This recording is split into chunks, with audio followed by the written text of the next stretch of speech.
should act a little bit better. He knows it himself, doesn't need us to tell us it. I remember coming away thinking, who do you lot think you are? But there is that attitude that if you score against them and they don't like it, they'll give it to you. He shouldn't rise to the bait. I know those two are not friends. Or they're not. Well, he faced up to them. But it was different at Liverpool. Different, honestly. I don't like him.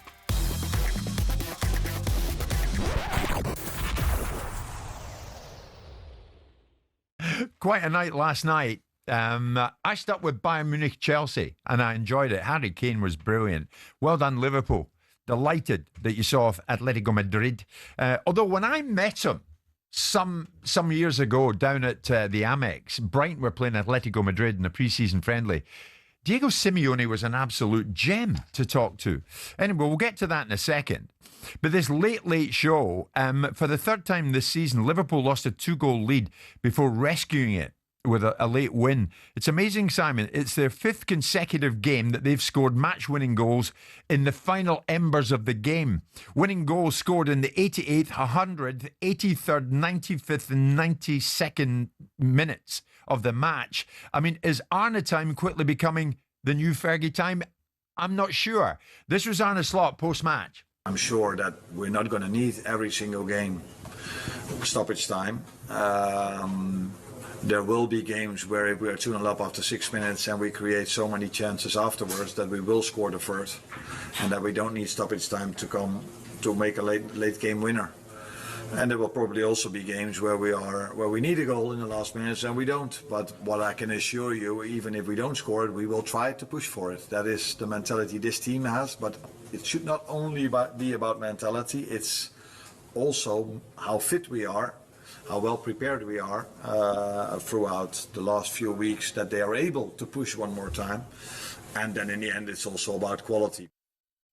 Yeah, I mean, it's not a bad habit. Is it? But how sustainable is Liverpool's late show, Simon? Surrendering leads, claiming the win. Yeah, I mean, it's the trait of a side that's capable of playing from the first minute to the 96th minute and changing and affecting outcomes. They've got a bench that probably people can, metaphorically die for in terms of the quality they can come off the bench and change things. Games are always... you've seen over recent times the amount of games that are being decided by last-minute goals in extra time. You see it all of the time from the top sides. You see it in as many games as you don't see it in. So I look at it and think, whilst they're conceding goals, and he will look at that and see if he needs to tighten that up and work with that area. We know that they needed perhaps defensive support, and that's why they were trying to get Guehi, and perhaps they should have done that a bit earlier and paid the price that Palace might have been prepared to accept at a certain time. But I don't think I need to worry about Liverpool. I mean, I made an observation about... I like Slot. I made an observation yesterday about him. I didn't like what he'd said about Burnley, and of course Liverpool fans take offence at things unless it's praise, about the fact that he'd suggested that Burnley should play in a certain way and how the difficulties of overcoming a side that just banks up. Well, that's what you get when you win the Premier League and you've got £1 billion worth of players in your side. You're expected to be able to break those sides down. But I think he's a brilliant manager, and I think in most instances, despite the characterisation of can they keep on doing this, I don't suspect they'll need to. I mean, there's only certain opposition that they'll find themselves in that situation against, and they'll tighten up, and the lessons that they need to deploy and the personnel that they need to get functioning at a higher level will start to function at those levels. And I still think Liverpool are the side to beat in most of the competitions that they're in. Yeah. Diego Simeone, I'm not sure box office are the right two words to describe him. Should he be categorised as box office? I mean, at the end of the game, he gets involved with some Liverpool fans. Simeone himself, for his part, said that insults from Liverpool fans were to blame for his reaction that led to his red card at Anfield. He had to be held back by stewards as he confronted and exchanged words with Liverpool supporters who were pretty close to him. If you're watching the show this morning, you can see this incident. One or two other members of the backroom staff of Atletico get involved in it. There's a bit of gesticulating, who's doing what. There's Simeone right in the thick of it. He says later, Simeone, it's never very good when we react as managers, is it? But if there are comments against racism or insults, we can get angry and fight back as well as managers. When they scored their third goal, he turned round and insulted me. When I turned round, I'm a person and I'm human. Now, he got pushed about, what, was there an element of racism in the insults, Diego? And then he kind of backtracked on it. I'm not going to get involved in the exact nature of the insults. I don't want to get involved with that. I mean, where's he going with that? Well, he's gone. Does he not check himself? Well, he's gone on to subsequently say he regrets the outcome, doesn't he? And thinks he should have behaved at a higher level. And of course he should have done, because he's the professional manager and they're fans. And he's the person that's in the situation, baked into their thinking that they have to behave in a certain way and rewarded to such a level to make sure that they can insulate themselves from that. It doesn't mean that you lose. I always used to say, when I made observations about certain things as an owner, I didn't hang up my hat of free speech by becoming a football owner when I was being sanctioned by the FA. And he doesn't hang up the idea of being an emotional, motivated human being. I don't like the idea of bringing racism into the conversation. If someone's being racist to you, then say what they said and name it. You can't name the individual because you don't know who they are, but say what they said. Otherwise, don't bring it into the conversation. Too many times that's a go-to setting. And then people need to be pointed out. If someone's been racist and the racist things have been said, then they need to be accountable for it. Well, exactly. And he kept backtracked on that. Well, that's probably because I can't solve society's problems in one press conference. Sure, no one's asking you to. You brought it into the conversation, so you should be able to suggest what was said if it was so offensive to you. Exactly. I think what was the most offensive thing to him was that Liverpool scored their third goal. Yeah. That was the thing that offended him most. Of course, he then probably got a load of pelters from the Liverpool fans because he's a very demonstrative and active manager, and his emotions got the better of him. I'm disinclined to be too condemnatory. I think they should hold themselves to better standards. It's easier said than done. All of us that sit here saying, well, you should hold yourself to a better standard. None of us are set in a technical area being barracked by a bunch of fans that think it's funny at a moment in time when you've just lost a game or something very emotional has happened. And we all should say, yeah, you should do better. Yes, you should do better. And he's already said that himself. And he shouldn't rise to the bait. But you take the emotion out of someone, you take the emotion out of sport, you sanitise it, you turn it into an unemotional environment. What have you got? He's gotten sanctioned. He got himself a red card. Doesn't help anybody.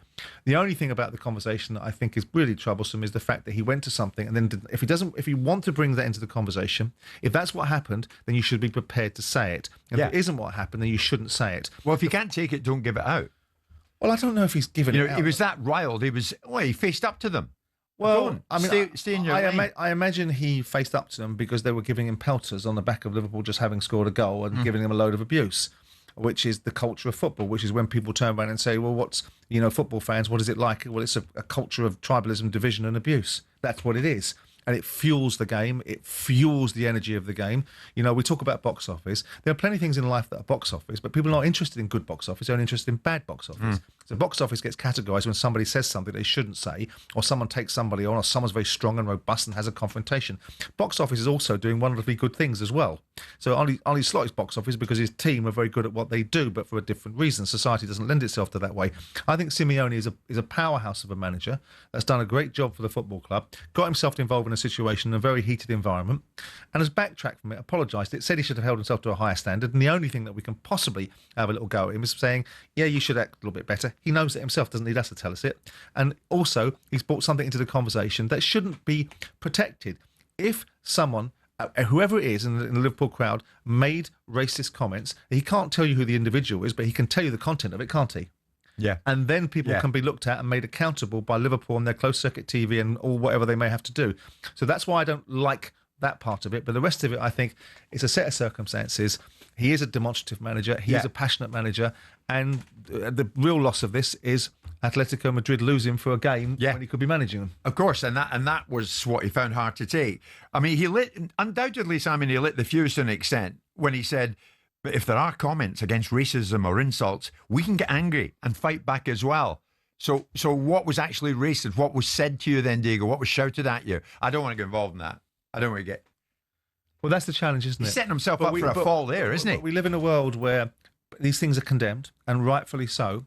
And then what is easier to do, it's easier to say, we've heard it so many times, and where I've pushed back against the narrative, is if you're going to say, the easy thing is extrapolate it up and say it's institutional racism, it's systemic racism. Somebody says something in a dressing room, the entire football club, the entire cricket club, the entire environment is racist, right? Yeah. People get a way of saying that crap.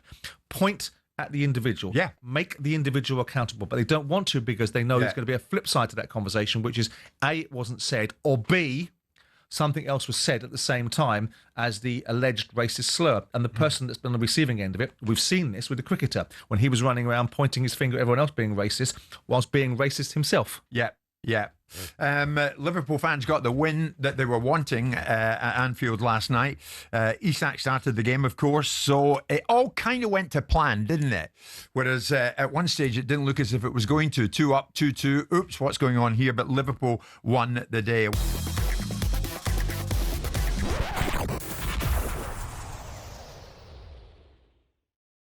Thursday morning. Good morning, everybody. It's good to be with you, and thanks everybody for watching the show these days.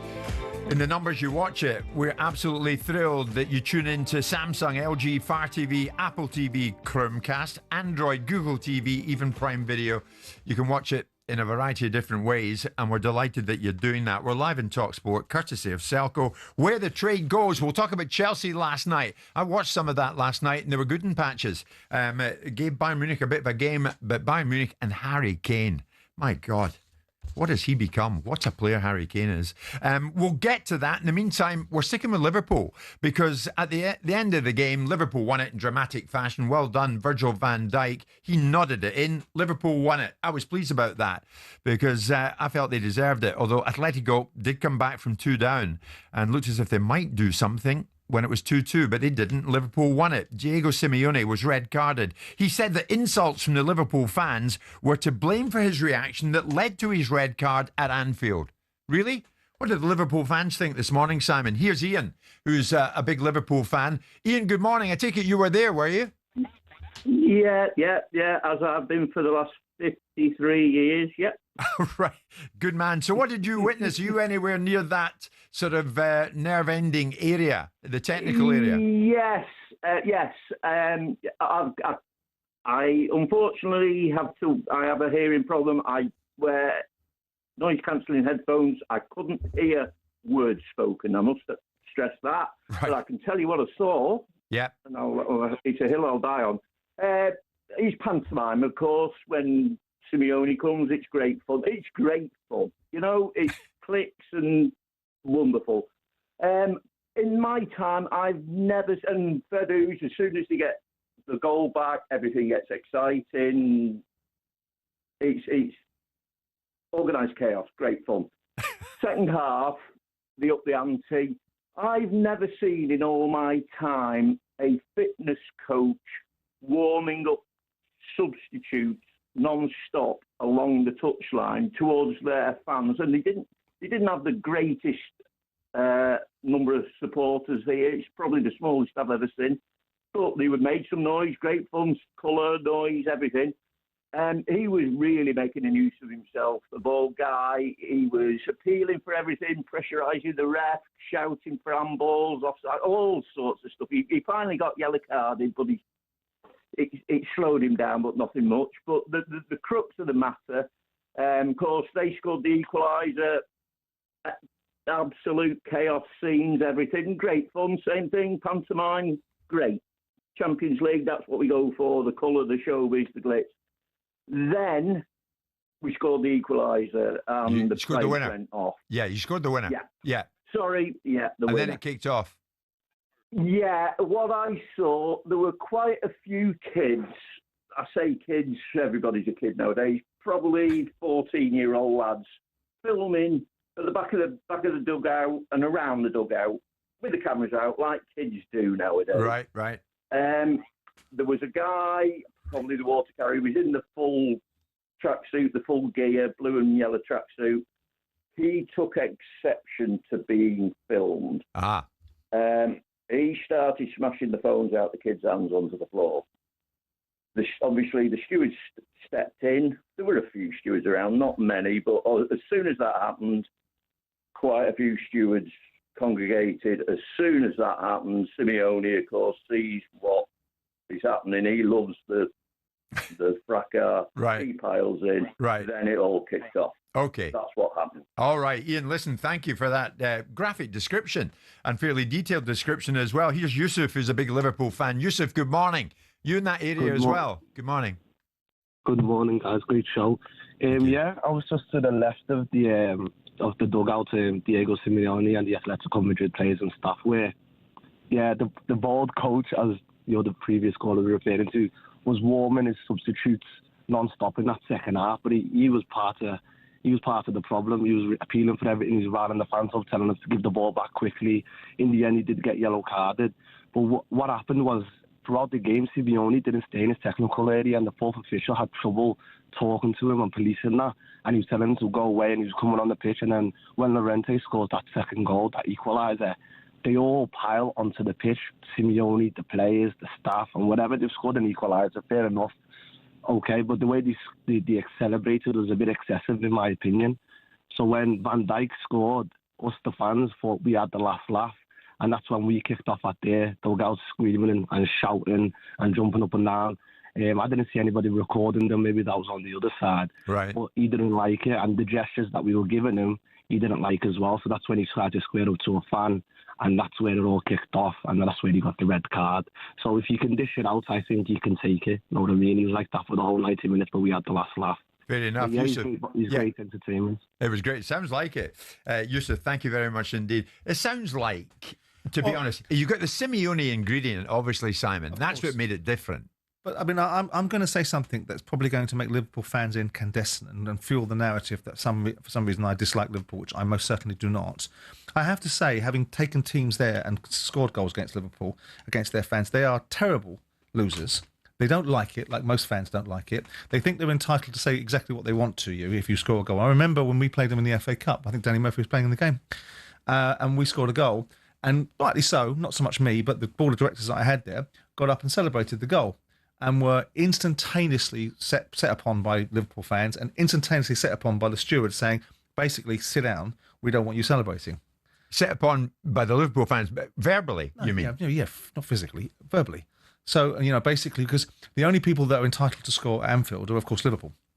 If anyone else scores, it's a massive imposition, and they should be subjected to a whole raft of observations upon the fact they've scored. The fact those get that wherever you went, though. Were most clubs not like that? No, not at all. That's why I make the point, because I've been to many clubs, and all of the clubs, probably most of the clubs in the country I've been at, and sat in the director's box and seen my team score and lose and take these things in equal measure. The reasons why I make this particular observation is because it really surprised me. It surprised me with the level of energy that was spent basically saying, sit down and shut up. Well, my teams it was directed at my directors because I didn't celebrate goals the way other people did because I expected my team to score. That's what I paid them to do. So I wasn't quite in that mode of celebrating when we score goals because that's what we're there for. But I just found it something that I really reacted because I thought, because I grew up, watching Liverpool, supporting Liverpool, admiring Kevin Keegan and Emily Hughes, the '77 team that won the European Cup, and collecting the cards as a kid and thinking it was a wonderful football club. So when I took Palace up there and played them, I didn't like it. I didn't warm to them at all. I think they're wonderful supporters, no doubt about it. I think it's a wonderful football club. But there is that attitude that if you score against them and they don't like it, they'll give it to you. And of course they give it to you. Every club gives it to you. But it was different at Liverpool. Different, honestly. I'm telling you, that's what I'm saying. I'm not saying it to get a click. I'm not saying it to be controversial. I remember coming away thinking, who do you lot think you are? I mean, the fact of the matter is their chairman at the time gave me a little mascot saying, this is what we give to the small clubs when they come up here. That might have irritated me as well. See. Oh, that might have irritated me as well. That might have something to do with it. But it was that experience. But I'm not I'm telling you, I'm not making it up. I'm not trying to get a rise out of people, and I'm sure I'll get one. And I'm sure I'll get when this is clipped and cropped, and a bunch of Liverpool fans will tell me everything from the fact I don't have a mother up to whatever else. Right? But if you're sat there for 90 minutes watching Simeone and listening to some of the stuff that maybe some of his backroom people say, you're going to react. But that's their version of events. I've got to say, I was at the Carabao Cup final, and the tickets that I had were like leaning in amongst some Liverpool fans. And Newcastle won it. Of course they did. And they were not that crazy. But were they quite unanimated. Were they the same about Liverpool it. fans that were booing the national anthem at the time? Oh, some of them were. Yeah, some of them were. Careful, they're a special characteristic. Mustn't criticise Liverpool fans. All fan bases have an element. Of course they do. If we lose, of course they do. Then we're going to shout about it. But I accept that, and I bake it into my thinking. That's why I'm making this observation, because I've accepted that. I understand the dynamics of football. I went over my 10 years. I went to 500 or 600 games. I know what comes with scoring goals. So you and Simeone are kindred spirits on this? No, not necessarily. But I'm also not just having the one-dimensional perspective that it's the terrible behaviour of a manager and all his coaching staff that invited the observations that perhaps came his way. When it comes to you, I don't think Liverpool fans on that occasion gave you it in the neck enough. But that's just me. Don't.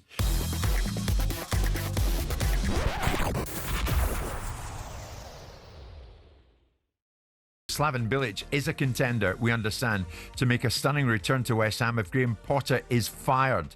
The owner, David Sullivan, is considering turning to former boss Bilic to rescue the Hammers from their slump. Says who? Well, we'll find out when Alex joins us. Certainly, West Ham's top brass, Sullivan included, no doubt, felt it the heat was sufficiently on to put out a statement of their own yesterday, so we shall react to that. And Alex will join us later on. Conversely, Wolves, who find themselves propping up the Premier League, are set to offer their coach, Pereira, a new deal. So that's one way of looking at it, isn't it? Yeah, because they've seen the calibre of the man, and they're not judging him in the in the micro level. They're judging him in the macro. They're going, what did he do when he came in last season when we were having some troubles? He fixed it, he got it right, we straightened up and we flew straight and flew right. So we've had 4 games in the Premier League that don't start us very well, but you know what? We think this guy's got the chops to do the job we think, so we're going to double down on it. Fair play to them. They know something that we don't know. Well, Alex, I think, knows more than either you or I on this one, and he'll join us later on. And he'll join us later on this morning, but no doubt you'll do your best to trip him up when he's on. In contrast to the situation at Anfield last night, Chelsea came up short. It was a 3-1 defeat at Bayern Munich via Harry Kane, who was brilliant, and Michael Olise. But the question is, was this a good barometer to see where Maresca's side truly are amongst the current elite? And Bayern Munich certainly are amongst those elite right now. This was Maresca post-match. To be honest, I think the players, they were already aware of this competition, how difficult it is. You cannot compete, you cannot commit a mistake in the way we have done. But it's a game that, I just said to the players, it's a game that I think we can learn a lot. And build something special from this defeat. So, to an extent, Simon, a leap from the Conference League to the Champions League for Chelsea. But in day one, and of course we're talking about the club at World Champions. Yeah. Should this result, to some extent, do you think, temper expectations this season of what they can achieve in Europe? Do you warm to him, by the way, Maresca? I'm not sure. I can't really comment in that I haven't met him yet. But if he impresses me, I'll warm to him. And the answer will be yes. If not, no. I find him strange, a mixed bag in terms of, talking down the club last December, managing people's expectations and delivering upon the fact that he managed expectations that they couldn't win things, i.e. be high up in the Premier League. So I always found that strange. And then blaming the media for suggesting that his side weren't good enough to win the league when he'd been the one that said it first time round. Well, he told everybody off, did he not? Well, he got all into that sort of situation. Who goes to the Allianz and beats Bayern Munich then? Not many teams. No, that's true. Celtic did a brilliant performance last season and deserved to win that game and were thoroughly, unjustly, dragged back into it by a very fortunate outcome for Bayern Munich. But this is a Bayern Munich side that's now set back into the mode of winning things. So I don't know many sides, whoever they may be, of any of the top sides that rock into Bayern Munich Stadium and beat them at home. So I don't take anything from this result. I think Chelsea were competitive in the game. They were. Yeah. I think they were a good side. I think getting beat by Bayern Munich, which is in this game, is no reflection of what Chelsea will do. Will Chelsea qualify from the qualifying stages of the Champions League? Yes, I expect them to do so. Will they do it by being inside the top 8? We'll see the shake-up once we see the few games go in. It's too early. But I take nothing from this game. In the same way that, ironically, though, if they would have won at Bayern Munich, I would have taken probably more out of it because they are such a compelling side. But the fact they've gone there and gotten beaten, put a competitive performance up and come away with no discredit to it, I don't think defines how deep they're going to the Champions League. Do I think Chelsea will win the Champions League? No, I don't. I never thought they would. I think that they're in it. They've got the financial returns as a result of being there, which is a primary concern for the Bowleys and Egbarleys of the world. And they'll probably go relatively deep into the competition, depending on how fortunate they are in the draw and how well they do in the group stages. So they're still on this journey you described. Yeah, I said 2 seasons ago that I felt within 3 years that they could win the Premier League and that they'd be on that direction of travel, and that was sort of roundly laughed out the door.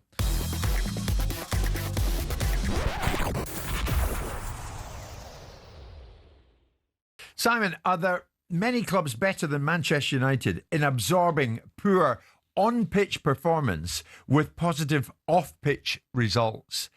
I couldn't believe this when I saw it. I mean, despite no Champions League football and domestic struggles, Manchester United recorded the highest revenues in the club's history last season. Yeah. 666.5 million quid after a significant increase in match day and commercial income. Yeah. Now, what we should say is that match day takings rose to £160.3 million.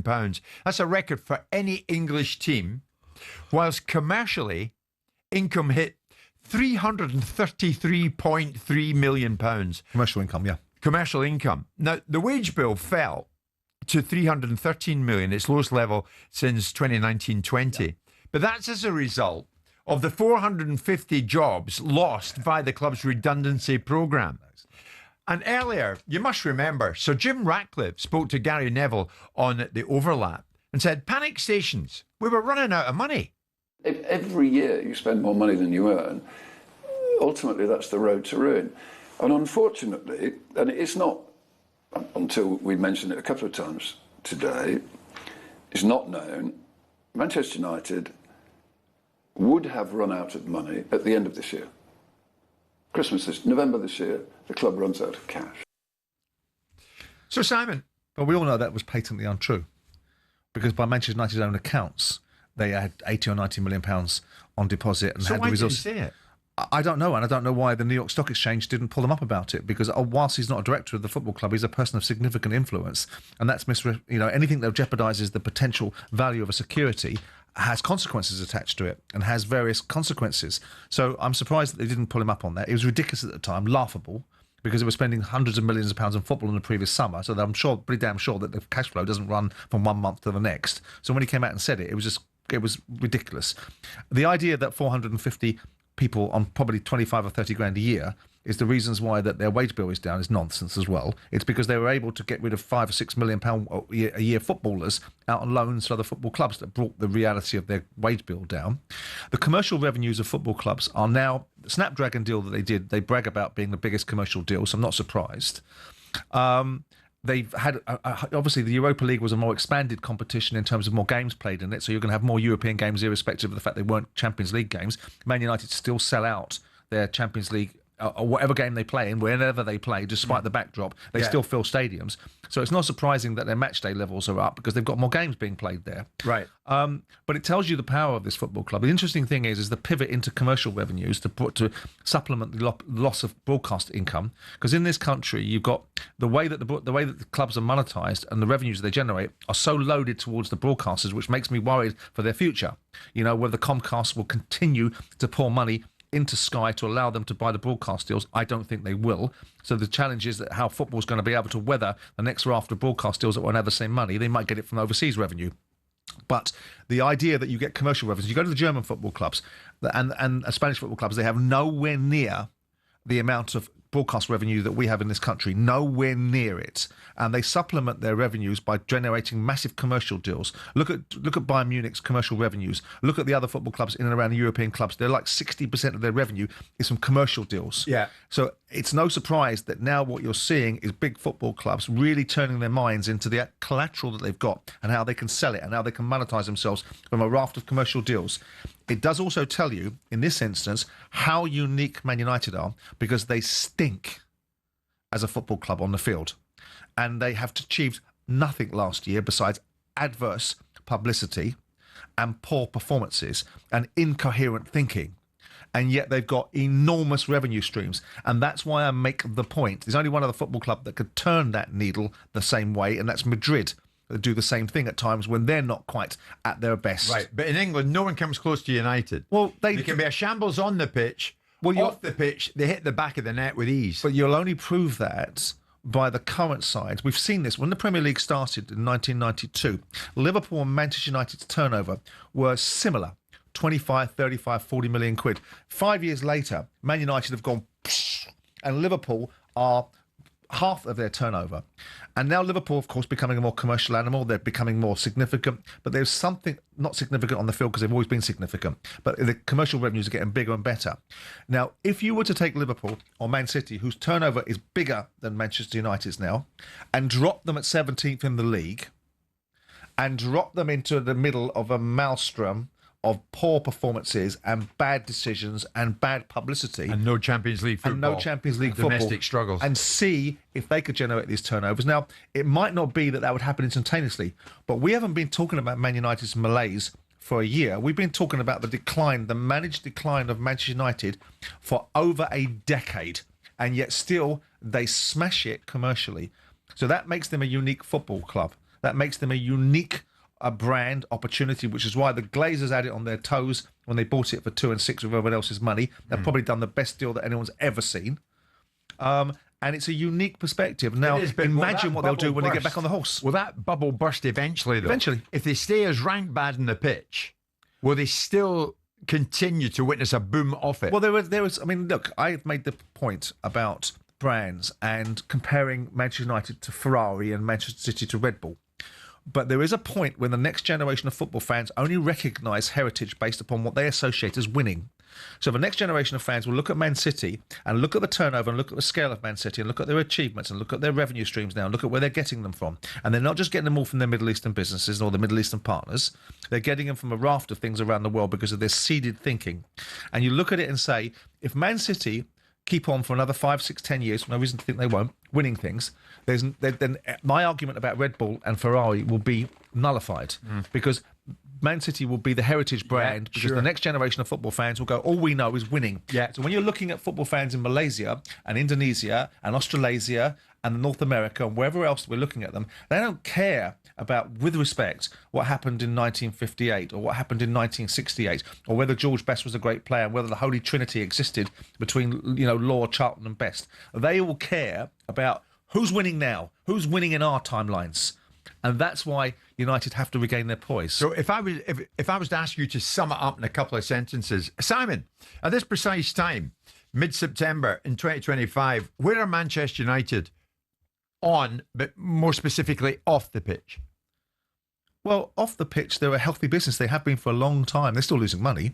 They're a healthy business. The one thing that David Gill said to me about the Glazers was that they really know how to rinse a pound and know the value of it and how to extract it. And when they lost deals, like when Vodafone wanted to take their sponsorship away, rather than panic about a main shirt sponsorship, their opportunity was more opportunity to sell it in different ways. They see the commerciality of it. Now, of course, that will eventually be eroded by the core principle of it isn't a business, it is a football club that has business attached to it. And we know that football now, despite my protestations, has far more influence than just being accepted as football.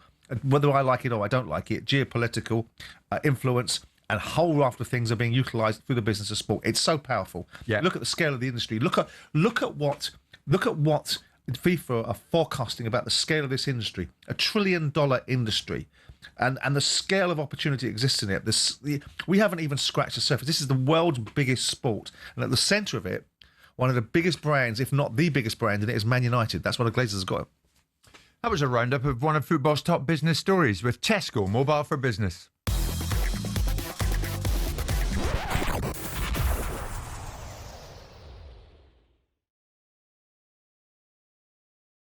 Ange Postecoglou and Forest go to Swansea.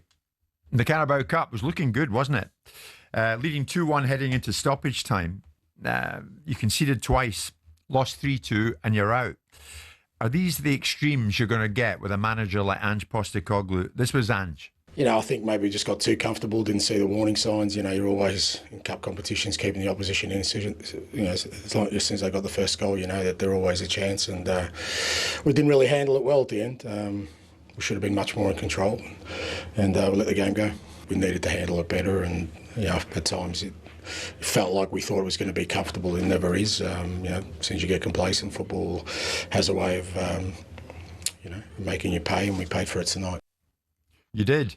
Now, Ange knows, we know, everybody knows, Marinakis is at the top of the club. Sure. And Marinakis thinks trophies. Sure. Trophies. We emphasised this last week, didn't we? This was a bad one to let them slip through their fingers, wasn't it? This is a bad one, Simon. He's conceded 2 games in a row, 3 goals. There's no shame in conceding 3 goals to an Arsenal side that are where they are in their journey, light years in advance of where Forest are aiming to be at this moment in time, and having spending far more money and they have the ability to do so. So there's no shame in that. Cup games take care of themselves. Ange opens himself up to observations because he says things and labours the opportunity for people to make him a hostage to fortune for the things that he said. What would we rather have? Someone that doesn't have the balls to say things, someone that doesn't say things that are different from the norm, that give us plenty of fodder to discuss. Look, it's a cup game, and he will take something out of it. He'll look at the players and go, like he said, this is a game. I mean, the third goal that Swansea scored was a fabulous goal, wasn't it? Oh, it was a great goal. And well done to Swansea and the boys. I mean, they did magnificently. I mean, I don't think Marinakis is going to be overly concerned this early in the stage of the relationship with Postecoglou. The League Cup is the smallest of all the trophies. I know that we had a national parade, and all you lot in the media that sit here waxing lyrical about how wonderful it was for Newcastle didn't make the same noise about Palace winning the FA Cup, which is the bigger tournament of the two. We did the same for Palace. No. I had to sit on this bloody platform with everybody having a love-in, you included, for hours on end about how wonderful it was for Newcastle to win something, and it was we did an hour in Crystal Palace. No. I had to have 3 hours of saying, I'm not a Newcastle fan. I don't have to have an outpouring of love for Newcastle. I was here. I know what I heard. Let's recap it. Producer, look, how long did we... And so does everybody else. 3 days. 45 minutes. 3 days. Yeah. 3 days. You are prone to hyperbole. Absolutely. Mind you do a column in the tabloids. Not anymore. Not anymore. Not anymore. Did you get binned off that? I did. Oh, damn it. I did. They That's didn't what they didn't like the company I kept. They felt it was influencing some of my opinions. But the fact of the matter is, Simon, we did. Thing, though. We're not out September. Forest would have expected to go there last night and win. Forest fans who made the trip. And he said that. And Postecoglou did it. The weekend, when are we going to see not his team, your kind of side playing your kind of way? Is it going to take a while? He said at the weekend, Wednesday, mate. So we saw it, and they're out. Fine. Here's the thing, that's one cup gone. Fine. Marinakis trophies. So when Bournemouth... Says it in Greek. Who was it? Was it Bournemouth or Brighton? Smashed 5 or 6 past Forest last year. Was that the defensive frailties that Postecoglou brought to Nottingham Forest, or was it a game? He cannot have had much influence in this dressing room. He's been there for 5 minutes. Yeah, no, I get that. Right? So the fact we cannot judge him by this, but it's a very lazy narrative to say, he comes again, and Postecoglou can't defend, right? Because it would have been in the Forest team already, because we've seen it happen to them previously, and we know that's the exception. Sam, it's a nightmare start. It's not great, but it's a nightmare start having bleeding Arsenal in the first game that you get behind the dugout. It's not easy for him, but the game against Swansea doesn't help him. But I don't think it matters to Marinakkos at the League Cup. Like I just described, for the reasons I was rudely cut off about how irrelevant the League Cup is in the great scheme of things, with bigger tournaments to have, because he's got a Europa League. Europa League is what Marinakkos, I believe, wants to win. And I've said that from the outset, which is they've seen what happened last year. They've seen the opportunities that it presents. What does he get? If they win the League Cup, do they get into the Champions League? No, they don't. No, but what happens if they win the Europa League? Here's the thing. They wanted to go deep in the Carabao Cup, and this was an opportunity to progress. Yes, but it's also not an opportunity to smash... Swansea put them out. Fantastic. So, I think he should be fired. I think at this moment in time, Marinakkos is drawing up his dismissal notice. Of course not. You're being silly. We're being silly. The League Cup is not a big thing. It's a big thing if you're in Newcastle, and it's a big thing if you're part of the media that gave the love in for Newcastle. But it's not a big thing. It won't be a big thing for Marinakkos. I'm pretty sure that Marinakkos will take it with a pinch of salt. Postecoglou will be disappointed that his words weren't backed up by the deeds of his team, and on they'll go. And we'll see them. And now, if he gets beaten up in his first Europa League game, then we can start pulling out the bunting of how quickly we can get Postecoglou the sack. Well, I mean, there you go. They're out at the Carabao Cup. Evangelos, if you're listening this morning, doesn't matter. Meaningless. What about West Ham? Meaningless. They released a statement to reassure fans following unrest. Swansea won it, didn't they, once? Swansea did. I was there. Indeed. They beat Bradford. I wanted Bradford to win. So the different narrative was Nottingham Forest got beaten by former League Cup winner Swansea. Yes. I was saying that West Ham listened to their fans when they met them recently and then decided to put out a statement. But was that the wisest idea to do that in view of the nature of the statement?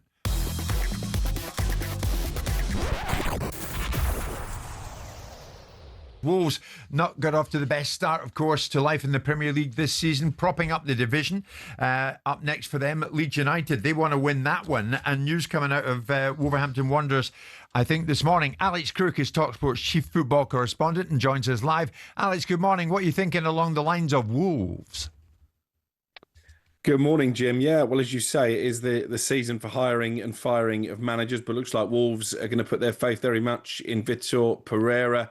A new 3-year contract, we're told at talkSPORT, close to being agreed, could even be announced before Wolves entertain Leeds in the Premier League this weekend. So that would be a real pre-match boost, not just for the manager, but I think for the Wolves fans who are still behind Pereira as well, despite a difficult start to the season, yet to pick up a single point. I personally think their performances have been better than that. And once Jürgen Strand-Larsen is fit, I think they'll be probably just okay in terms of avoiding relegation. But I think Wolves want to show they are behind their manager. He's obviously brought into the football club. He's got a really good rapport with the fans. He goes drinking with them in local pubs after victories. It's unusual, isn't it, for a new manager to be handed, for a manager to be handed a new long-term deal after such a poor start. But as I say, I think they want to show that they're very much behind him.